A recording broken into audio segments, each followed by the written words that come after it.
বৎসপৰ ও ৰখন এদেৰ গৰ্ভজাত সন্তান নাম মোৰ হিৰণ্যকশিপ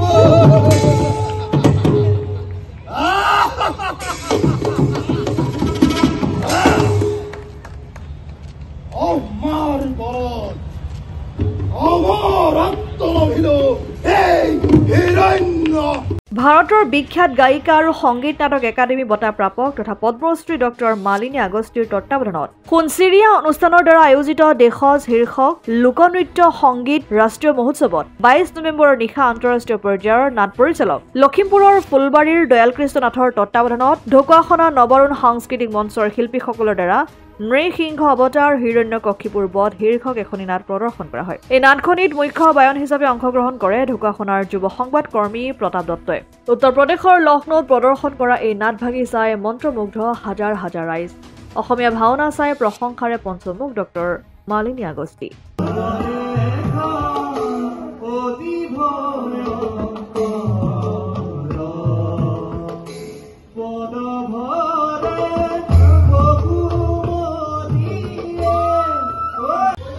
হয়, উত্তৰ প্ৰদেশৰ লক্ষ্ণৌত আজি আমি অভিনৱ থিয়েটাৰৰ বেনাৰত আৰু নৱাৰুণ সাংস্কৃতিক মঞ্চৰ বিষয়ববীয়াসকল একত্ৰিত হৈ ঢকুৱাখনাৰ প্ৰায় 15জনকৈ যুৱক একত্ৰিত হৈ আমি আজি উত্তৰ প্ৰদেশৰ লক্ষ্ণৌত গুৰুজনাৰ অমৰ সৃষ্টি ভাওনা নাটৰ নিসিংহ মুৰাৰী নাটখনি প্ৰদৰ্শন কৰিলো। খুব বেছি ভাল লাগিলে। অসমৰ লগতে এনেদৰে উত্তৰ প্ৰদেশতো যে গুৰুজনাৰ অমীয়া সৃষ্টি এনেদৰে মানুহে সঁহাৰি জনাইছে, খুব বেছি ভাল লাগিলে। এই নাটখন পৰিচালনা কৰি খুব বেছি ভাল লাগিলে।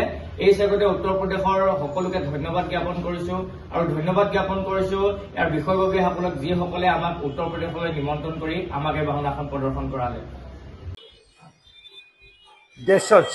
দেশজ নামৰ এটা ফেষ্টিভেল প্ৰখ্যাত পদ্মশ্ৰী এৱাৰ্ডী গায়িকা অৱধি গায়িকা মালিনী আগষ্টিয়ে উদযাপন কৰি আহে বছৰ বছৰ দিন ধৰি এটা ৰাষ্ট্ৰীয় পৰ্যায়ৰ লোকনৃত্য নাট্য মহোৎসৱ, যিটো লক্ষ্ণৌত হয় বা অযোধ্যা বিভিন্ন জেগাত হয়। এইবাৰ লক্ষ্ণৌত অনুষ্ঠিত হৈছে চতুৰ্থবাৰৰ বাবে দেশজ ফেষ্টিভেল।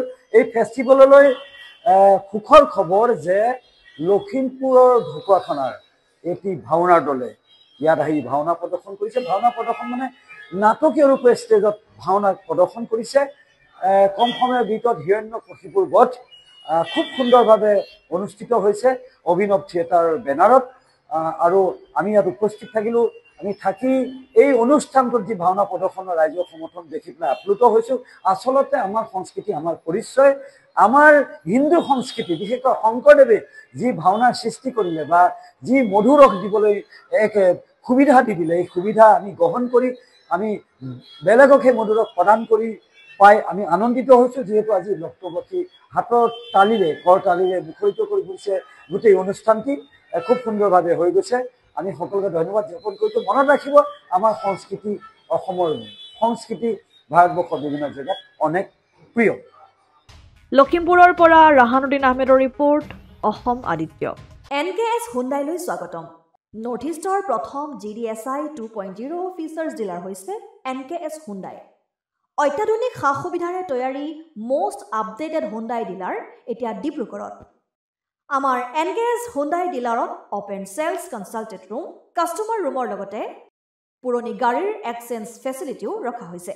ইয়াত চেলছৰ লগতে ছাৰ্ভিচ ছেক্টৰৰ সুন্দৰ সুবিধা আছে। প্ৰয়োজনীয় সকলো এডভান্স টুলছ, হুইল বেলেন্সিং, এলাইনমেণ্টৰ অত্যাধুনিক machine, post hydraulic lift, fully train men পাৱাৰৰ লগতে nitrogen gas filling facility, fully automatic car washer ফেচিলিটিও আছে।